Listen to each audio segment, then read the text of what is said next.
Good afternoon. This is Michael Farrell from Golf Automation. Hi, Michael. I'm Mayor John Martin, and I've got kind of just want to go over with what we're going to be doing today. We reviewed. We have three management companies that are talking to us. We've reviewed their packages. We have not met as a group to discuss what we've seen. What we've done is gathered some questions that we need to follow up on from the different organizations. The plan is, after we get done, and we're meeting with all three today, is to start working on recommendations. We have a study session with our city council on Wednesday. Hopefully that we'll get a direction from them at that time, and then we would bring it forward to council for approval. As soon as we're done with all three, that I'll send a email out to our council, and asking if they have any additional questions that maybe that we have not covered during ours. We're recording all three so the council can actually review them on their own. And that's kind of where we're at. So I'll turn it over to you to give us some introductions of what your company can do. I appreciate the introduction, Mayor. If you don't mind, we prepared a short presentation that maybe might be helpful, so we can go through that. And I do have the meeting agenda, so I assume there would be some follow-up questions. The presentation doesn't address every single point, but should give you a pretty good idea, I guess, some conversation point to begin with. Right, so let me.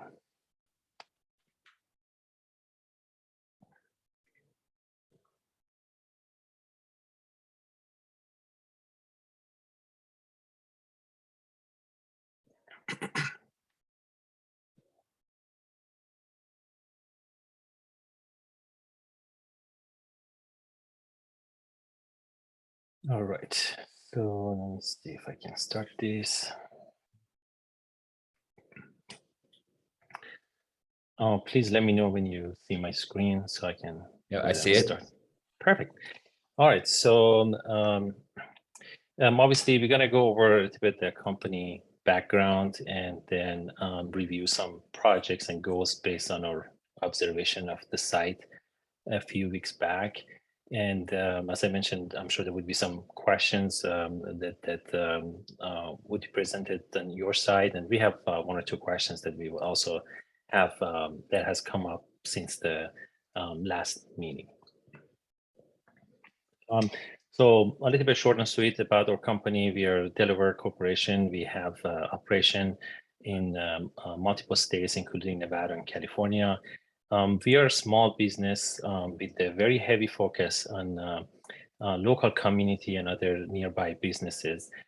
So our management style is, I would say, fairly different from other larger management companies that they look at the golf only on the business level. We really focus on the engaging community and the nearby businesses. So we understand if we create a foundation that way, that the golf achieves a much higher level of participation, because people see it as a community rather than just the area for a specific group of people to come and play. And that goes anything from, I guess, helping people with dog to come in and utilize the place as a dog walking, to work on some sort of pickleball or tennis or movie night, and all sort of different community events that basically engage people with all different kind of preferences to the golf. We have over 35 years of combined experience on the management level, and as I mentioned, our main focus is targeted toward golf courses that historically have been operating or underperforming, and then we kind of study the area to understand how we could turn that around to make it very successful, self-sustaining golf course. We have services both on the full comprehensive management from A to Z, also on the consulting level or from a specific service. So if a golf course only requires, let's say, marketing, we could only provide a marketing service. But we work with different government and private golf courses to provide the service that they require. Any question or? Nope, I think we're good. Perfect. Services that we provide, as I mentioned, it's A to Z. So whatever that the golf course requires or the nearby, the related services that might require. So the general operation and maintenance to pro shop, the financial management, reporting, audit, I guess the tournament management, membership management, marketing, all the way to food and beverage service, and even goes as far as recycling, consulting, and the golf library, which we have recently started, that allows the people who have not been exposed to the game of golf be able to, I guess, try that for free. So it includes the free training days and some extra golf equipment, so people can come and try it without needing to make a heavy investment on the game of golf. So a few items related to the Ocean Shore golf course. Based on our observation, as I mentioned a few weeks back, we note that it's a good location. I know it's nearby a couple other golf courses.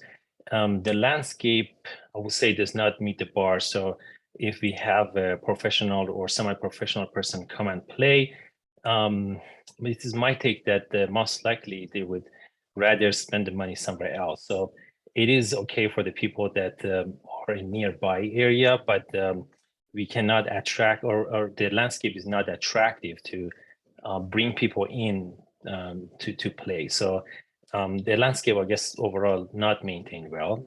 It's fully fixable, obviously. And then so clubhouse needs to be maintained. There has been a very limited budget. If I understand correctly, there was only one person maintaining it with all the limitation in terms of the resource and money wise. And if I also understand, he was doing his best based on the abilities that he was able to, I guess, achieve. There is very limited information and capability on the website side that in our experience, just the website identity team and online marketing with a very minimum cost can increase the participation by about 20%. So people come and see if the website is attractive, then they kind of get an idea of how the golf course is being managed. So if the website is not loading or it has some errors or has some bad reviews, then you will lose a lot of people that they have not been at the golf course. The customer service has been very, to my research and my colleagues, it has a lot of room for improvement, I guess, let's put it that way. And back to the website and other marketing outlet, there are a lot of opportunities that are being missed because I guess the marketing aspect is not being fully taken advantage of. And that's anything from consistent posting on the Facebook to posting video, inviting celebrities there. So they post something and that would increase the participation. Consistent email campaigns that provide not only the promotion or some sort of engagement. So remind people that this golf course exists. And those are, I guess, very important to in order to create a self-sustaining golf course. Any questions before I go to the next slide? Looks like we're good. Okay. So on the very high level, obviously, from the advantages of the golf course, it's a fairly nicely designed historical golf course that has been established, and it is on the map, so people can easily locate it. There are a lot of challenges with the golf course that I guess is closed for so many years, or like it's a new golf course, because people usually use the online outlets to find a nearby golf course. We don't have that problem here. The landscape is fairly workable. In fact, I mean, I guess there's too much water instead of like a lack of water, but And there are, I guess, workable number of feedbacks on the web. So we could kind of either reach out to the users that didn't have a good experience, or it's fixable, basically. There are some golf courses that, I don't know, they have hundreds of bad reviews, one after another, and cleaning those up takes years. So in this case, I guess it's a shorter time to resolve those. The machineries that are at the golf course, we say from the golf carts, it is usable. I understand the, I guess, agriculture or mowing machines are very outdated, and we have Rod, or operation director, president, also on the line, so he can jump in if needed. He's the expert in that part. But in terms of the improvement points, the putting green and the tees need major work, and in order to get it up to the standard, in our opinion. And as I mentioned in the previous slide, marketing also is suffering greatly, and you're getting a lot less people that you should, because of that lack of marketing. And the signage obviously have to be improved as well. So I guess we don't see any golden bullet or silver bullet per se that could one day turn everything around. There is a little bit of everything that all together can significantly improve the golf course and make it self-sustaining per se from the both business and the player level. Any questions? I can go to the next slide. No. Rod, are you, I guess, did you want to add anything to this, or I don't think we can hear you, or I cannot hear you. You might. Hello, everyone. Mr. Mayor, thank you, Michael. I do apologize for arriving a little late. I had to do my dog walk for this morning, and so kind of got late, and she likes to play around. Sorry, my fault, my bad. Yes, I had the opportunity to actually go there and visit the golf course in January. I met the operation gentleman and the other people. I believe actually I love the golf course from beginning. It's really nice. It has amazing, beautiful view. The signage Michael mentioned, yes, actually need a little bit of more improvement because it's very low and practically you can miss it very easily. The obviously equipment on slide number 7, I believe, it's showing. So anything on number 6, right? I think we were missing number 6 for the machineries or signage. Yeah, because there are a picture of machines on number 7. So the signage and the machine actually are thank you. Kind of be it's a little bit outdated. I believe the person who operates been there for several years and used the same machine. Obviously, he has a hand in mechanical and stuff, so practically he was fixing them and going forward with the same machines, but they kind of worn, and I believe the use of machines, even rental, would actually improve the maintenance. As you can see, the middle picture shows that practically most of these trash cans look like really even worse than public parks. So I mean, it's a bad site, basically. The major problem I noticed, which is environmental, obviously, it's the flooding. Apparently, it occurred in a couple of fairways, which need a planning and trench. So we can actually direct the water, excess water, to somewhere else, basically, maybe another trench, and feed them out of the to the outside of the golf course. I'm not an environmental expert, but my background is farming, so we always had this problem many years ago, but it was doable in past. I understand it's a golf course, people like to walk or ride the cart through it, but there's always a solution for that. I believe we can come up with one at least, if not more than that. So that would be all for me for now. Perfect. Rod, do you want to also go over the maintenance I moved to the slide 8? Anything on this slide? Sure. Yes. I mentioned about the machines and stuff. I believe these parts actually they are slightly in a higher ground.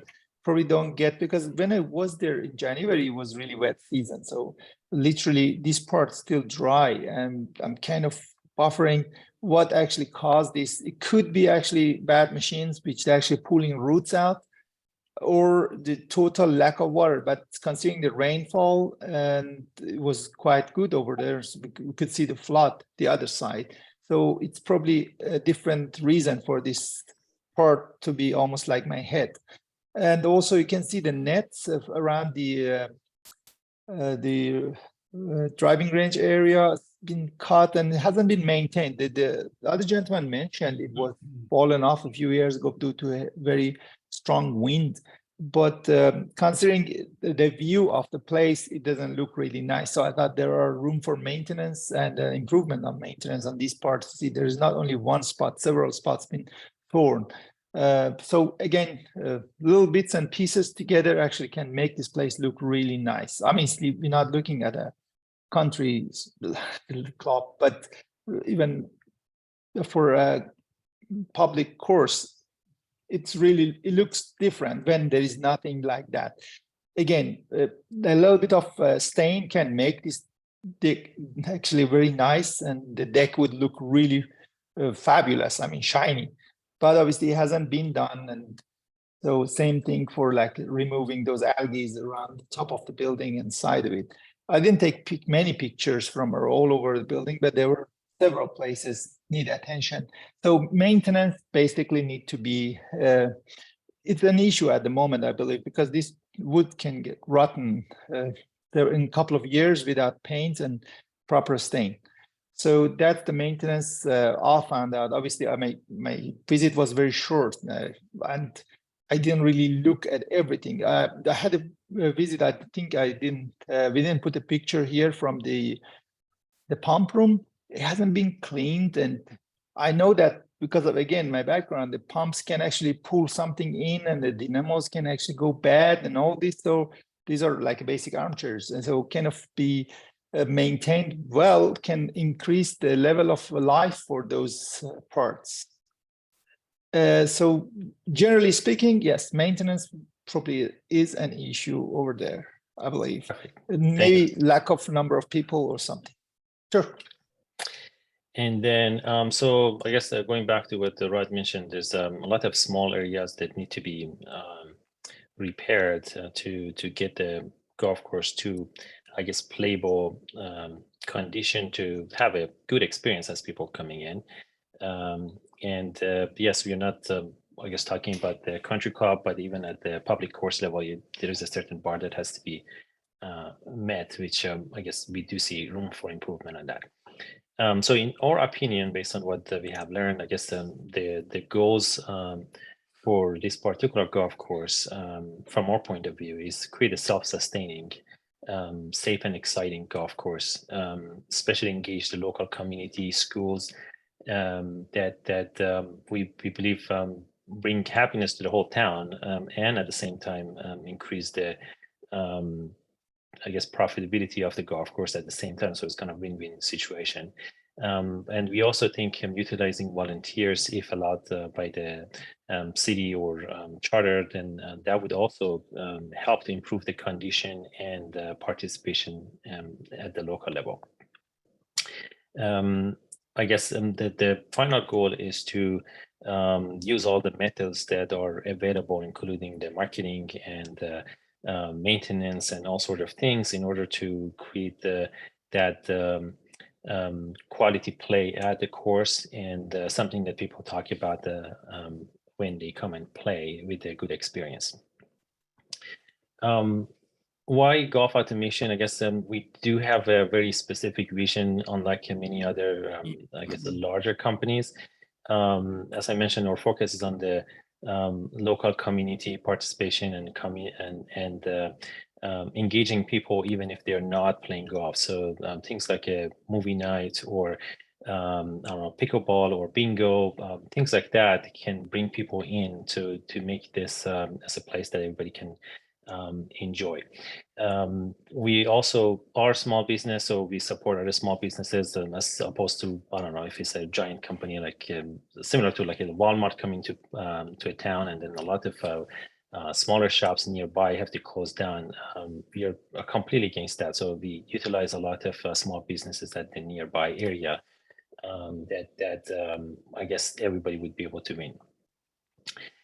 We also focus on promoting the golf course according to the local community need. And we don't have like a cookie cutter approach. So we kind of study the town, study the type of play that people do. I don't know if they're at the higher age or lower age or younger population. Then we kind of promote the marketing and the promotion and kind of like an approach based on what the majority of the players are utilizing the course. Our goal is to create a self-sustaining golf course and also be a role model in the environmental management and reduce the waste, whether it's water or I don't know, a simple tea that people could reuse. So we really focus on the, I guess, environmental preservation as well. We do have some questions. I don't know if this is the right time. So I guess we could, Mayor, I guess based on what you mentioned, I guess I'll stop the presentation and then I understand that you guys have some questions that we could go through. We do, and thank you, because many of the questions that we have that you kind of dealt with. So the first question that we have is, and first of all, that our expectation is whoever the management company is their full management. I know that you put different things that you could have your company manage. We are interested in having a management company manage the whole thing from employees to marketing, et cetera, with it. So when we're asking the question, that's what we're kind of looking at. So the first question I have is, if we went with you, what is the city's obligations, roles, and what is the cost? I know on you had two different levels of cost. Yeah, so I think this conversation is very helpful because we didn't exactly know what is the city's preference. Some cities would like to have revenue out of the golf course. Some cities would like to just I guess set it and forget it type of thing, so they don't have to worry about the golf course at the budget level. So depending on your needs, we could I guess modify the proposal that we did to make it I guess less cost on the city or I guess more fixed cost on the city and everything be passed through. But as you mentioned, we do full management of the golf course, and the two proposals that I guess we provided, both of those based on our estimate would generate a revenue back to the city. So one is kind of like we manage everything from A to Z, and I guess is a very small fixed cost on the city side. And the other one is we manage it at a high level, and then everything, all the costs are passed through. So I don't know, for example, if there's a maintenance, we would manage the maintenance and then we bill it back to the city, and then the city would get all the revenue from the golf course as well. So it really depends on how you would like to have the, I guess, budget at the end of the year. We can do it either way. Very flexible in that regard to be able to meet your needs, if that makes sense. Okay, Scott. Yeah. Just speaking about kind of your financial proposal, and obviously you sort of have two different paths in there. Just kind of give us an idea, with the exception of like capital costs, do you think that you would generate enough revenue to cover general operating expenses? Just tell us a little bit about that. Yeah, so I did the study, I guess, the tax return and all the documentation that was provided. It is our understanding, or it is our projection, that there is a lot of cost that we could reduce by, I guess, eliminating the costs that are not needed, focus or improve them. So at the end of the day, I think you would have a profit, even averaging the last 3 years.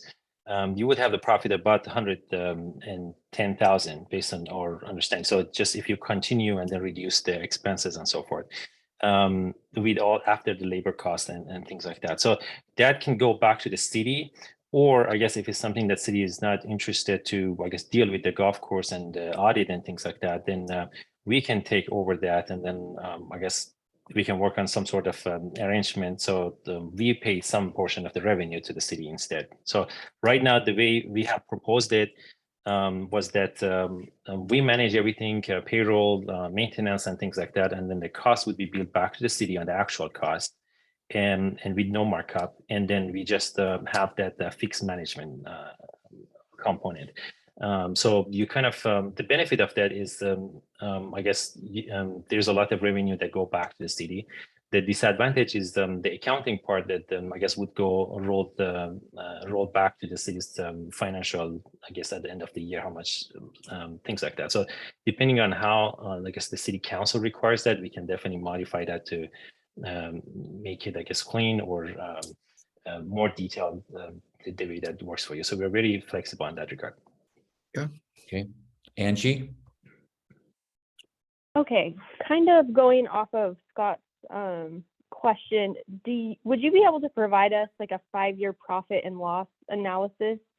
It sounds like you kind of already ran the numbers, but we didn't see one in the proposal that you submitted. So we'd be curious to see 5 years out how you think those financials would look. Absolutely, yes. I think we did that 3 years already, and I was reviewing that yesterday. That's what the information was. I can talk to your accounting to, I guess, add the 2 years profit and loss statement, and then we can provide it probably in 2 different scenarios, whether the city would pay the management fee or kind of like a set it and forget it type of thing. So we can provide on both sides. So one of them would have the management fee in there, one of them would not have the management fee. But yes, absolutely, we can provide that. When do you need that by? Okay. Mayor, do you want it before the study session? That would be helpful. I know that's a real quick turnaround. When is the study session? Wednesday. We make it happen. Okay. Okay. All right. Eric. Yeah, so looking at the golf course and how it is now, how many positions do you think would be required to operate it? Well, from the high level perspective, I think we need 3 to 4 at the pro shop level on the rotating schedule, and we need 2 people, 1 senior, 1 junior at the maintenance level. Now, if the city has on a park and recreation department that does the maintenance of the parks, then assuming the machinery, the folks are familiar with the machineries, then we could reduce that by like 1 person. So we'd have like one superintendent to work with the existing thing. But I think at the minimum, we need these positions in order to have a proper golf course in place. So people don't have to, I don't know, call the pro shop to look or wait like 30 minutes for somebody to come back. So yeah, that's what we think would be required. Thanks. Okay. Paula? You're on mute. Sorry, if you're awarded the contract, how long would you need for the transition period? So we are very, I guess, because of our focus being on the underperforming golf course or the golf courses that are being opened. So our company structure is able to take over the golf course fairly frequently. I would say in like maybe a couple of weeks, we can mobilize to be able to take it over, I guess, almost immediately, depending on what you need. We don't really have a time in that. So a couple of weeks, I would say, yeah, maybe a month. And would that 2 to 4 weeks. Would that include filling the additional staffing? Our golf pro just retired. Of course, Kurt and Tanya will be gone, and they do a lot of it. So would you fill in those management positions right away? And how would you do that? So the way if the time is extremely short, this is how we do. We always hire locals. We never kind of like bring in our own unless it's a very temporary situation. So if you tell us, hey, take over this golf course, let's say tomorrow at 8 a.m., we would fly in 1 or 2 pros and a maintenance person from one of the nearby from our office. So they can take over almost immediately. And then we immediately open the position. We advertise heavily to find the right people.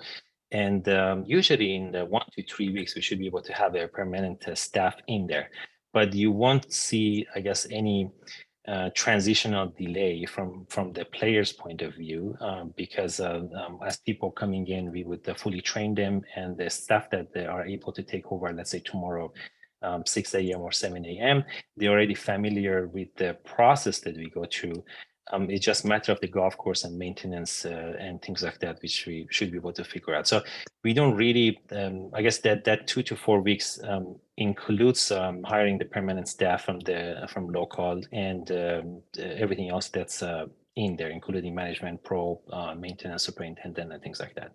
Obviously, it's a lot of work, but we have done this many times, so we can kind of jump on it right away, depending on your transition requirements. Thank you. And Paula, if sorry, if that doesn't, if you need additional information, I'll be happy to provide it. Sorry, Mayor. Okay, no, that answered it. I think we're going to get through the other questions to fill in the other pieces. Okay, Yeah. perfect. Well, and Paula, because it's a big concern of ours, because the golf pro has left, the operator and his wife are going to be leaving, and those were key people in the organization, and we do not have a parks department to help with the maintenance part of it. So I guess my big question would be that which you said that you'd fly people up, but have you been in this type of situation before? Absolutely. Yeah, so I don't know, fortunately or unfortunately, most of the engagements that we have are in the very tight timeline situation. So the most recent one was in New Mexico, New Highland University, which I think we signed the contract, I think in June 20th, and they wanted to open on July 4th. So it was like about 14 days or so that we had to mobilize everybody and to work heavily to get this working. And yes, it was a lot of work around the clock. I would say almost 24 hours during that 2 weeks to get everything up and running, but we opened on time. And I remember Mayor of Las Vegas came in and kind of like, it was just amazed that we were able to open during that time. But it's I don't see any issue in terms of the timing. Obviously, if there is the existing pro is able to help us with the transition, that would help us. But I guess if they're leaving or something, then it's not something that cannot be done. Okay, Scott? Describe sort of what your corporate support for the course would look like. What would Golf Automation bring in terms of corporate support? So there are certain services that we provide centralized. So I guess one of the unique things that we do is, let's say a lot of golf courses, when you call in, they may not be able to answer the phone right away, or they put you on hold. We have a system that, let's say, if the ring is not answered on the first or second ring, it connects to our call center, so somebody would immediately get in touch with the customer. So that, and there's a lot of marketing expertise. There's a lot of oversight on the pros and the management. We also have a lot of connection with the celebrities and other golf, I guess, high-profile golf players that we could engage with them to come into the to play at the certain golf courses. So that kind of by itself brings a lot of news, a lot of social media involvement, and I think these are key factors to make a golf course successful. Other than that, from the local level, we when we are hiring people, as I mentioned, 100% local would be operating would be at the golf course, and we don't just look into the experience. We focus on the personality first, because we think the game of golf is a game that you kind of want to exchange certain, say hello, and then you hear hello back, and then say hello, how are you back, or something. It's just not a transactional kind of business. So these are the values that you receive from our company, compared to many other companies that they kind of like treated as a very transactional type of business. So that's the support, and this is kind of like an ongoing type of thing. Is not something that you initially said. You always have to train the employees. You always have to take care of them so they stay happy, so they can transfer that happy energy to other players that are coming to the golf course. Okay. Angie? All right. So moving on to equipment questions. The first one is, will the company purchase the equipment from the current leasee, and how would that work? Yeah, we did have a, I guess, a glance through the equipment, and I don't think, and also based on the depreciation and so forth, I think all of those are kind of have served their life. So I don't know up to what point we would be able to utilize those. If there is an like kind of like an emergency takeover, then obviously we do our best, and we also have some, I guess, other equipment that we could, I guess, ship over temporarily until we sort out some sort of lease engagement with the new equipment. If you're talking about, I guess, if you're referring to the machinery, mowing machinery, those are, I think, almost end of life, if not already past their life. Other equipment such as, I don't know, restaurant, food and beverage, and things like that. I mean, those are a lot more negotiable because they have much longer life. But we want to be able to maintain a golf course properly, which requires a good quality machineries. So I think it's very hard to know if we would if we would purchase it from the current leasee, because the quality is not what we generally expect. Rod, is that correct? Do you have anything to add, Rod? Yes, absolutely. Actually, yes, I totally agree with you. Yes, I mentioned in my previous part, actually, I participate. Yes, I believe the machines are really worn, and I don't think there is much life left at them. I mean, we might be able to renovate them basically, but I don't think it's feasible. Personally, I think. I do apologize. We smile at the same time when you mentioned about how soon you can open the golf course, because it's like history repeat itself. So that's why we both smile. I did I smile too? I don't know. Yeah, you did. Anyhow, so I think if it's something that we require to work with the leasee, I guess we would do our best. But I think we have to put the benefits of the golf course first. So that's how we would, I guess, approach it, to see what equipment would benefit the golf course, or which one would cause more damage per se, and then we proceed from there. We don't have any issue, I guess, financial ways to purchase or enter into a lease with the current leasee. It's just a matter of which ones would provide benefit for the golf course. You know what I mean? Okay, Eric? I guess that based on that, when you're looking at the equipment, how are the equipment needs evaluated?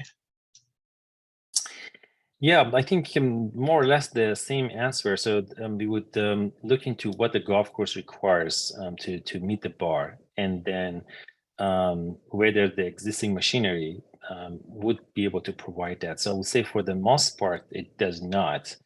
And I guess I don't think even you want to jeopardize the quality over, let's say, I don't know, the fact that we have to buy the machinery. So I would say we would put the golf course first, and then we would see which machines would meet the bar. If they meet the bar, we can potentially enter into some sort of arrangement with the leasing. Okay, Paula?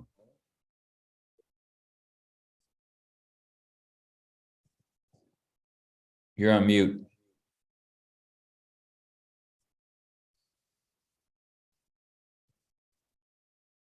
You're on mute, Paula.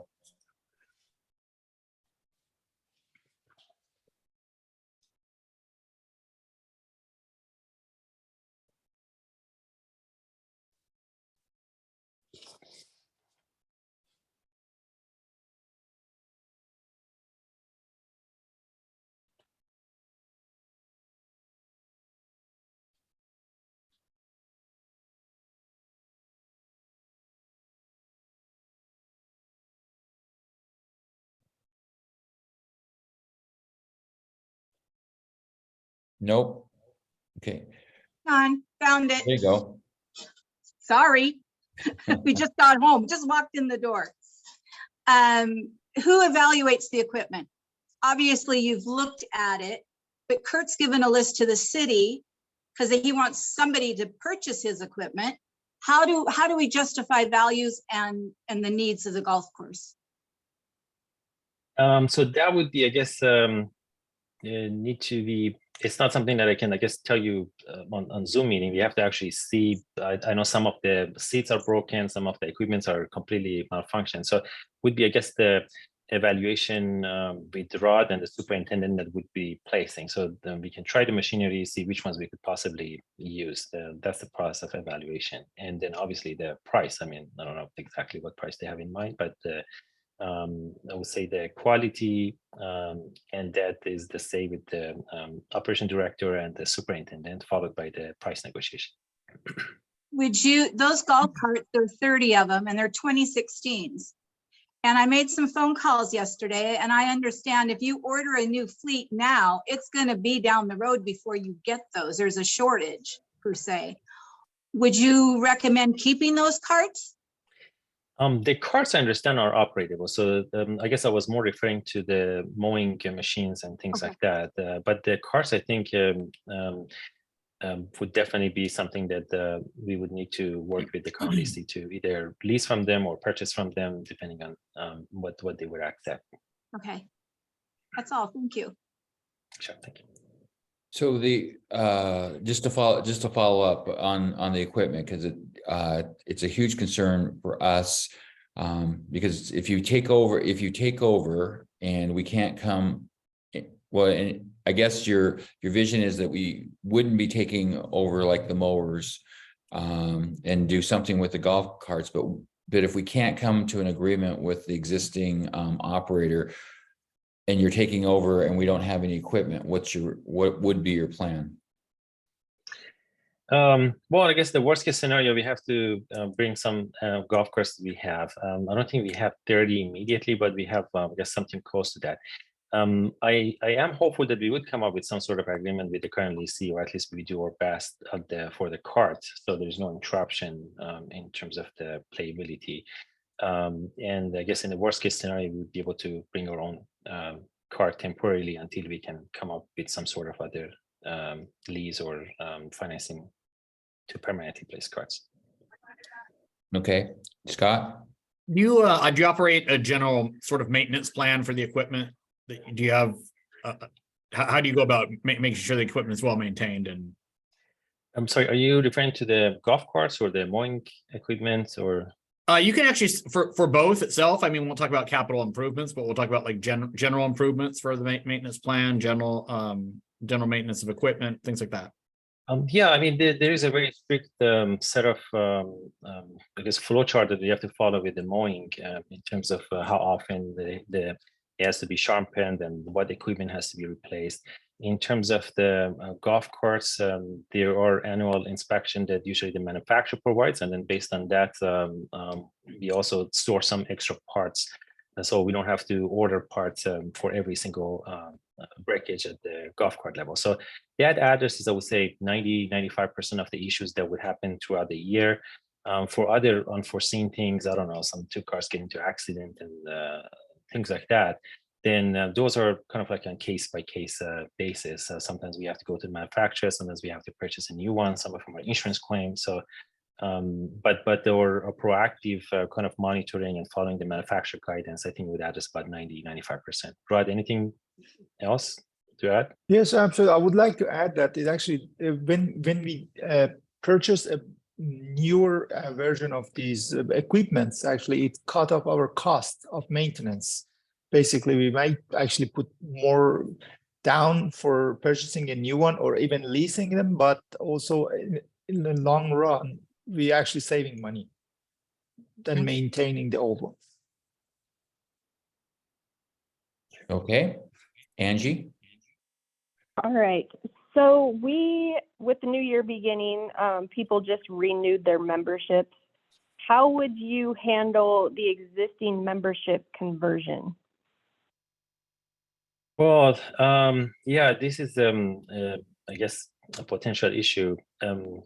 Our recommendation is, and I guess it comes back to who would, I guess, take the cost. But either way, I think the best solution is to just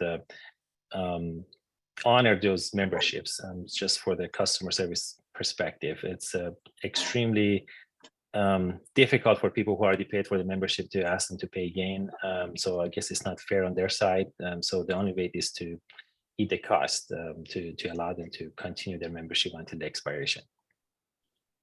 But I mean, I guess if you require some other way, I think we would be open to. But from the customer satisfaction standpoint, I think that's the only way that Okay, they have to be grandfathered, basically. Eric?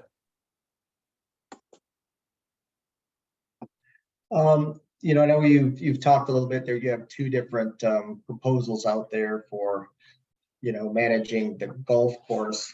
And so if you went with a, you know, management fee and you're managing everything, what would be your expectations on, you know, financially, and I think you put in there an incentive clause?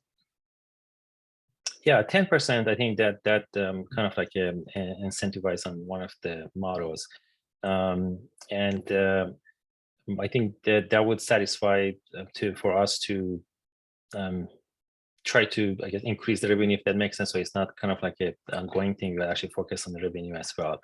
Not that we don't, but I mean, there's a financial incentive per se. Yeah. Yeah. Okay, Paula? Here we go again. Am I still muted? No, you're good. You're good. Yay. Lease term. Do you guys ever just do a lease?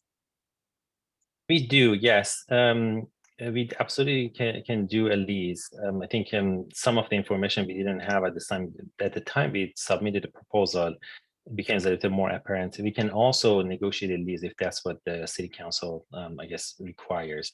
I think the only issue becomes some of the large expense items that they on the capital improvement, and who will pick up on those, whose balance sheet will get those.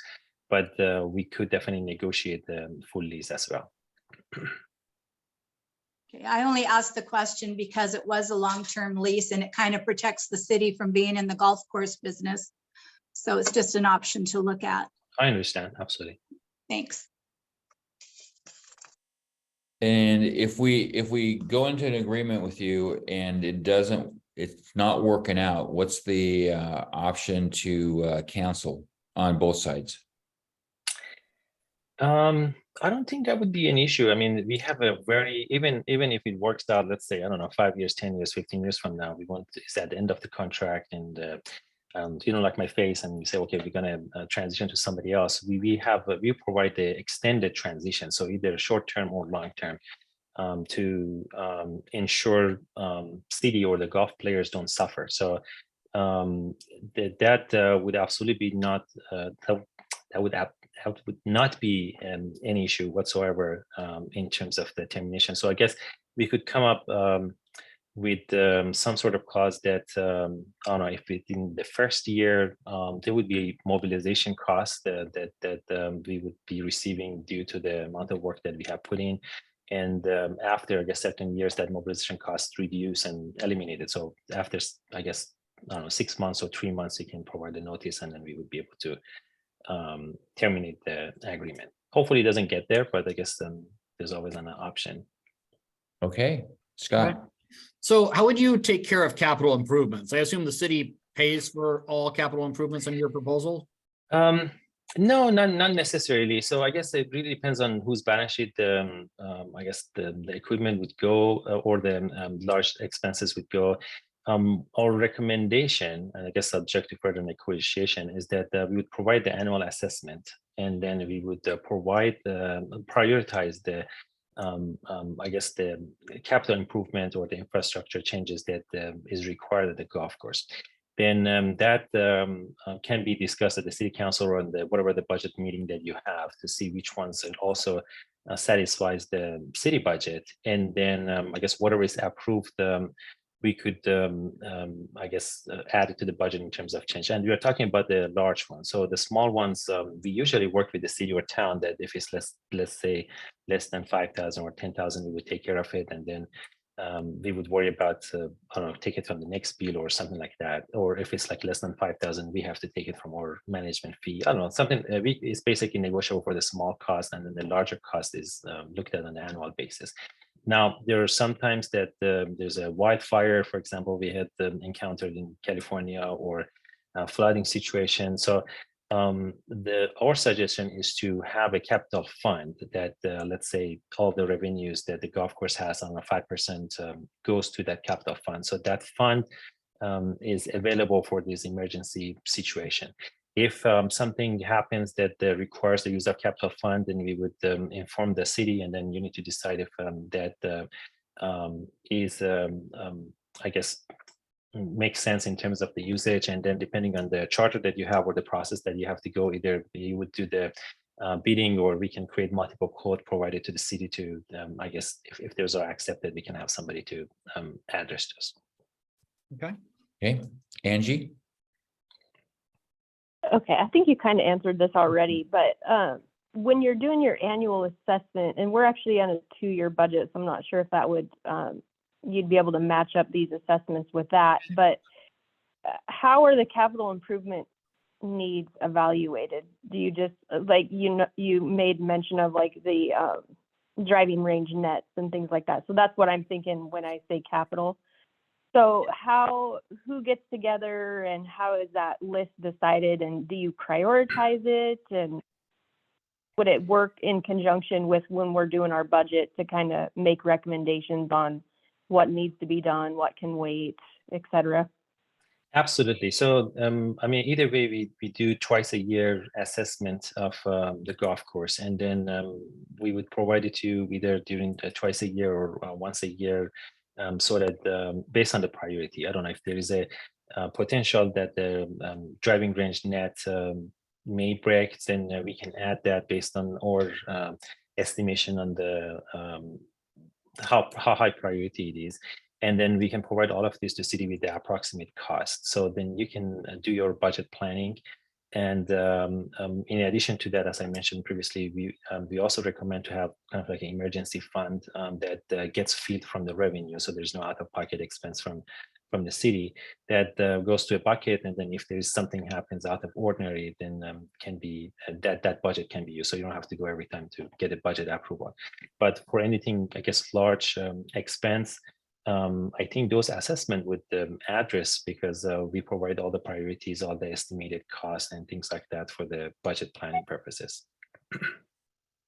Okay, Eric?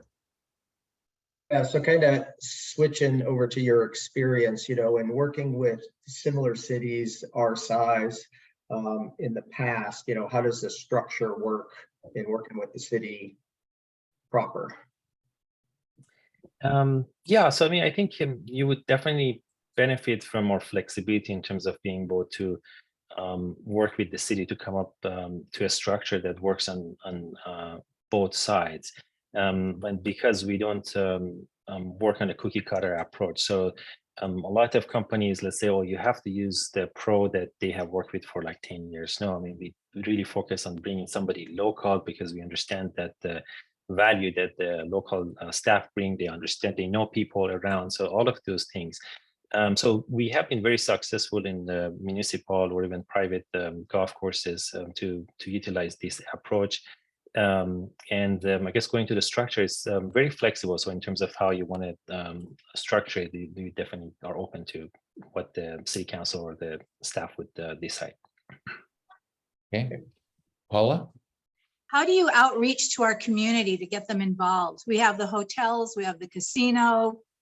We need to bring them in. Kurt never did any advertising. Absolutely. So this is very critical to make a self-sustaining golf course. There is we do our best in terms of centralized marketing, I don't know, Facebook advertisement, Facebook posting, the brochures that would be distributed to hotels, the discount to certain members, or things like that. So we provide the brochure to all the nearby areas that could potentially bring people in.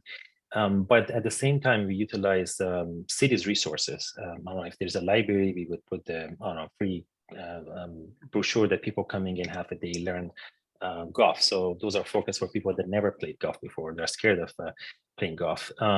So yeah, I think library, maybe city websites sometimes can use that. Other than that, we use any other type of marketing that is possibly available, from the word of mouth to making sure the reviews are going good, the social media, general advertising, the traditional advertising, all sort of things. Your point of sale program that you bring in your own, correct? Yes, we use Lightspeed, which is kind of integrated to the system, and then it provides all sort of reporting from the accounting level. So I believe that is very beneficial. We also we provide all the website design and things like that as a part of the management. So there is no cost, those separate costs on those from the city. So maintaining website, social media, all of those are included in the management fee. And in that program, can you do like email blasts to members and Absolutely. to get them out to everyone? Kurt, you Yes. currently has the forum system and it doesn't work. Yeah, so we do have a kind of like a weekly emails that the first time people sign up, they get like 5% off. There's like an ongoing promotion. There's a tournament calendar. There's a public tournament emails that would go out. Let's say during the Halloween, we have a costume tournament. So there's a lot of fun events that would go out on the email. And also when people coming into the pro shop, they can see the billboard and things like that to become familiar with those. So as I mentioned, I guess our focus is not just somebody come in and then buy a tea time. It's more toward getting the community going and people have fun. Whether they wear costume and play golf or they come in to learn a free lesson at the golf course. So I think those are all of those add value to make a self-sustaining and quality golf course, and they all help on the outreach. Okay. Thanks. Okay. Hey, Michael, you did a great job being on the hot seat, doing it, and Rod, you did a great job too. Do I have your contact information? I believe so. I can send it to you after the email, Okay. I guess. If you could send it, because we'll probably have some more questions as we start talking to people about whatever it is, but I think you were really good of filling in all the holes, and appreciate you being on. Thank you for your time. Please let us know if any other questions. Otherwise, I think we have one action item to provide you with the profit and loss projection for the next 5 years, which would be sent before Wednesday. And otherwise, I wish you all a happy weekend. Have a good weekend. And your Michael, presentation too. Yes, Yeah, could you send us our presentation? absolutely. Yes. All right.